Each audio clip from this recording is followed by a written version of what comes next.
Mine is a hard story to write.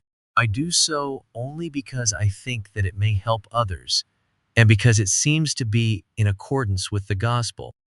The demon began to torment me in 1974. Doctors could not explain my strange condition, and psychiatrists were baffled. For instance, all of a sudden I choked and started to shake as though I were being electrocuted. Sometimes the phenomena were so alarmingly violent that my husband called the doctor on duty in the middle of the night. At the same time, I began to distance myself from the Catholic Church and discredit her every time this subject of religion came up. Keep in mind that I had always been a practicing Catholic, and I actively participated in my parish. I was one of the leaders of Catholic Action, an Italian Catholic lay movement. At first, I thought that I was going through growing pains. Instead, my bitterness against the church lasted for more than 10 years. Spending time in adoration in front of the Blessed Sacrament used to be a joy. Now I desired nothing more than to run away from him. Everything seemed ridiculous. I dismissed religion as priestly theatrics and the idiocies of the faithful. My husband was a practicing Catholic, and my actions were a source of great pain for him. Not only because I was alienating myself from the church, but also because I began to push him away. In 1978, I started to associate with marginal groups, seeking exotic experiences, and my period of true self-destruction began. I was more and more compulsive. I was attracted to dangerous people, and I felt a perverse pleasure in abandoning myself to their power.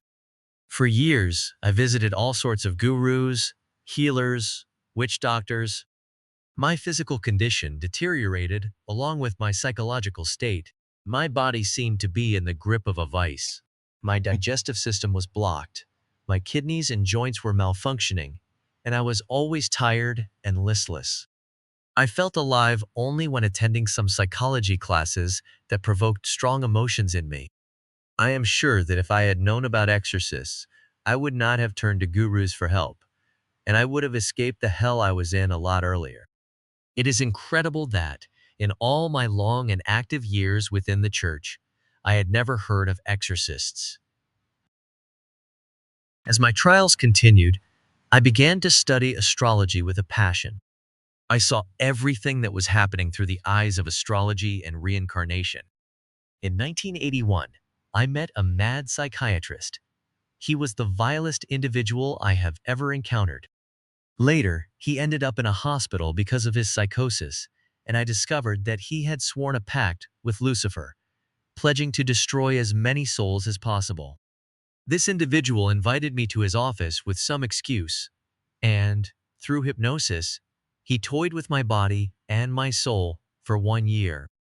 We can be hypnotized only if we allow it. But the demon induced me to allow this lunatic to torture me. I am convinced that it is only through the protection of Our Lady, to whom my parents consecrated me as a child, that he was not successful in his attempts to strangle me to death. I do not know how I managed to escape from that nightmare. Eventually, I had to be hospitalized, and there I attempted suicide. After 2 months, I was beginning to make some progress, but the demon was still with me, and, under his influence, I started to meddle with psychoanalysis. At this point, I severed my last ties with the faith and became a Buddhist. I practiced Zen meditation, and I felt as though I was disconnected and unhappy.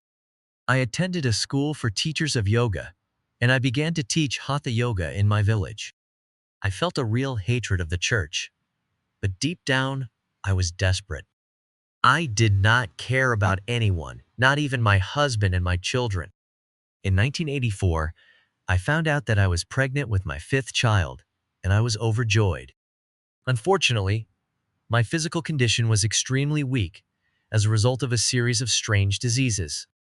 My doctors could not believe the severity of my migraines or my physical weakness.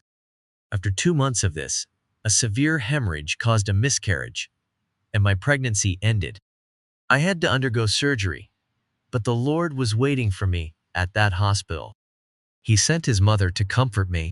I felt the spiritual presence of the Virgin by my side, in my hospital room, helping me, reproaching me for my past, and inviting me to follow her. I felt so full of peace and light that I was happy to agree. This extraordinary experience brought me back to God. The following years were very tough. On the one hand, Our Lady helped me clean up my unconscious, which was filled with filth. On the other hand, the evil one assaulted me with terrible temptations and doubts, urging me to go back to him. I am certain that an exorcist would have been of great help during this period. At night, I felt the physical presence of the demon who repeated, "I will get you back." I asked priests to help me, but they could not. They understood nothing of my condition because they had no experience of this kind of demonic assault. I am sorry to say that I personally experienced their complete ignorance in this field. In 1988, my struggles increased, but my decision to follow the Lord was firm, and I did not turn back. So the demon retaliated against my husband and children, striking them with inexplicable sickness, and within a 13-month period, they were rushed to the emergency room 14 times. The spiritual warfare escalated. The evil one was trying to break up our family. At night, I would wake up suddenly, filled with such despair that I could not pray, no matter how much I wanted to. Then, as suddenly as it came, despair would leave me, and I was able to praise the Lord with all my heart. When I first returned to a life of prayer, I thought that I was going to be free of the demon. I learned the hard way that I was wrong. He was determined to undermine my resistance, and his actions became subtler. For instance, if I attended spiritual retreats, I fell prey to obsessive doubts, which became desperate thoughts. If I went on a pilgrimage, I came back feeling that my body had been beaten to a bloody pulp. The more I prayed and tried to do good deeds, the more the demon tormented me with evil thoughts. I ached in every part of my body. I could not sleep, and I lost my memory. At times, I wanted to run away from my family. I spent 2 terrible years.